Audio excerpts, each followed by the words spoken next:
I'm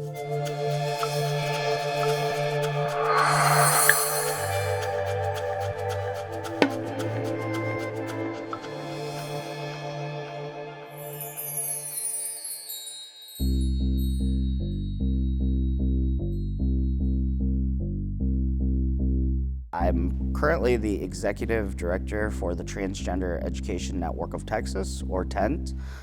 We are the largest statewide trans-led, trans-focused policy, advocacy, and engagement organization here in Texas. We deal directly with the Texas legislature, which is going on presently, and we do a ton of education in ISDs and under the dome, and with attorneys, with local, state, elected officials, corporations, you name it. If anybody wants to know about trans people, we're here. We're trans-led, and we're here to talk about our experiences and educate folks about who we are and what transness is and how it fits into this world and how we are part of this world.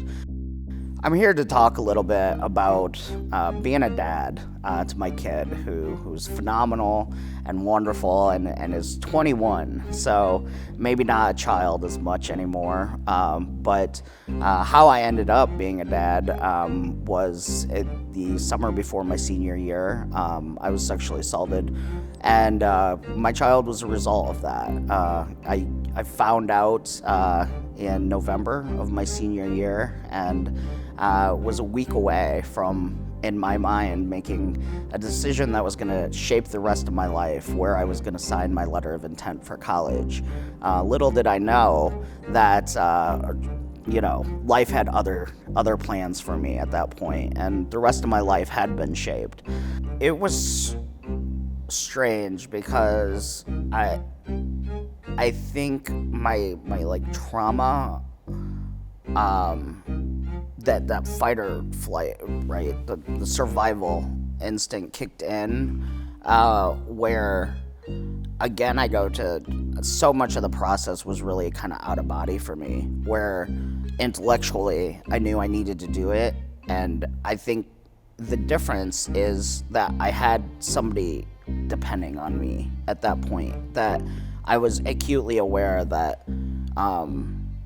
if I did not go through the processes that, I needed to in terms of healthcare, that I was not the only one affected at that point. And so I think that, because at that point, Alex was really far along. We're not talking about this miracle of life, like in the beginning. We're talking about no, there's baby. And so that just acute awareness that I needed to just push through it. Yeah, and being a dad, being a parent is one of the things that I'm the most proud of in my life. And I think, for people that look at my situation and think,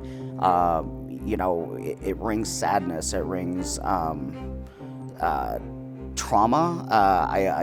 I deeply think I push back in the sense of, yes, the event itself was traumatic, but there's nothing traumatic about the life that my kid brings to this world, the light that they are, and the just betterment of the world itself by their presence. But I'm going to talk a little bit more about specifically coming out to your child. When I realized that I really needed to, come out in a public manner, right, as trans, the first person that I needed to talk to was my child. And so I sat them down, and they were right at the middle school age.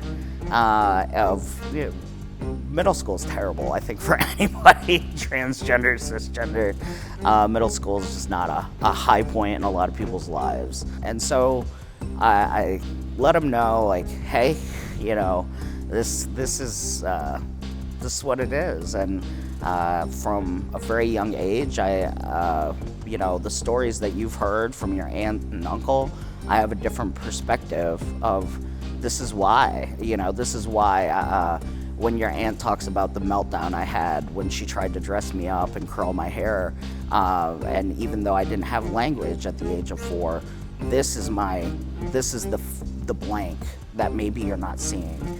And as we talked, there was just a sense of relief I could see in my kid, and I, asked him, "Are you okay? Like, what are you thinking? How are you feeling? And what can I do to be the parent here and to support you?" And they let me know pretty quickly that everything made sense, in a very middle school kind of tone of like, this makes more sense now, and letting me know that the relationship between myself and them was actually strengthened, because they felt like for the first time we could have an honest and genuine parent-child relationship. But there was always that worry, like, will my child reject me? Will my child say, I want to live with my grandparents and I don't want to deal with this? And will I be rejected by the people that I love the most in this world, that I care for the most, that I hold in my heart? And that unconditional love, no matter if my child would have in that moment rejected me or not, my love for them would not have wavered. But the heartache, the what have I done, and the guilt, was looming over my head of how is this going to impact you? I think in that moment was the biggest question, and not so much, myself, as what is this going to do to my kid? Because every parent, that's the fear that we all have, is like, how to not screw up our kids, to the extent that maybe our parents screwed us up. And every generation, I think, is chasing, trying to screw their kids up a little bit less. I don't think that I have adequate words to say how proud I am of my kid. I think parents say that a lot, but we grew up together. Being a young parent, I grew up with my kid. I experienced the milestones of maturity with my child, and got to witness the milestones of their own maturity and continue to. I believe that my child is the greatest good that I will leave on this earth.